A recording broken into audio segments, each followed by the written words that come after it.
Milton J. Schloss was born in Louisville, Kentucky on November 15, 1913. But after his father died in 1919, Schloss's mother returned to Cincinnati to work in the family meat business started by Schloss's grandfather, Elias Kahn. By age 14, Milt was also working with his mother at the butcher shop on weekends and during the summers. Schloss graduated from Hughes High School and went on to attend the University of Michigan, where he graduated in 1934. While there, he was a member of the University of Michigan golf team that won the NCAA championship. He also won the Michigan State Amateur Welterweight Club boxing title. Schloss returned to Cincinnati to attend the law school at the University of Cincinnati, where he graduated in 1937, first in his class. He passed the bar exam, but decided not to practice law, but rather go to work in the family's business.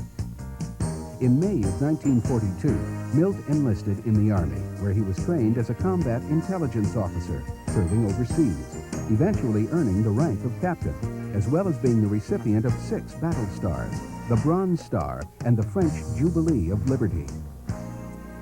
Schloss returned to Kahn's in 1946 as vice president. In 1948, Milt's uncles, Louis and Albert Kahn, died within 6 weeks of each other, and Milton Schloss was appointed president. The next few years were difficult, and Schloss was forced to make his share of tough decisions. In the early 50s, Kahn's mostly had been a fresh meat business, where the average profit per pound of meat sold was about 1 cent.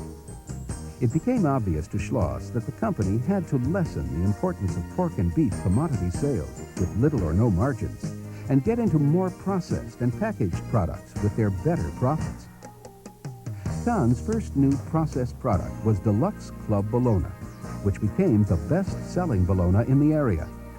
Next came hot dogs. Radio, television, and print advertising were used, and the catchy phrase, "The wiener the world awaited," was introduced into the advertising message. It was a tremendous success.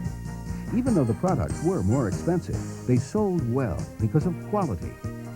By the early 1960s, Kahn's processed meats represented 70% of their business, and Kahn's was no longer making a penny a pound, but 15 to 20 cents profit per pound. A marketing tool introduced in the late 50s and early 60s was inserting baseball, basketball, and football cards in packages of wieners, featuring action pictures of players on the Cincinnati Reds team and the stars of the Pittsburgh Pirates, as well as future Hall of Famers in football and basketball. All were immediate hits. In 1966, Consolidated Foods of Chicago, now Sara Lee, made an offer to buy the Kahn's company. Consolidated wanted to form a meat crew.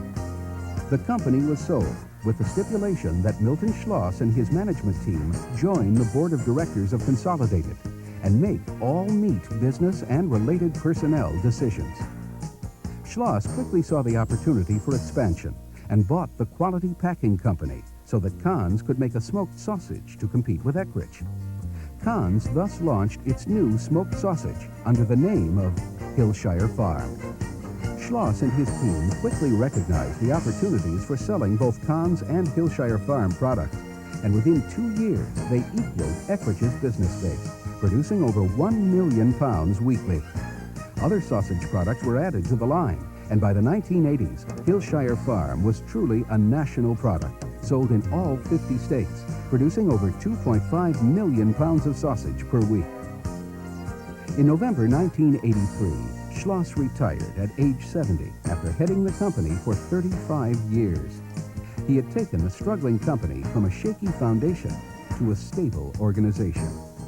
In the last 17 years of his leadership, sales had increased from $40 million to $1 billion, and profits had a compounded increase of 20% each year, while building $50 million of tax-paid reserves.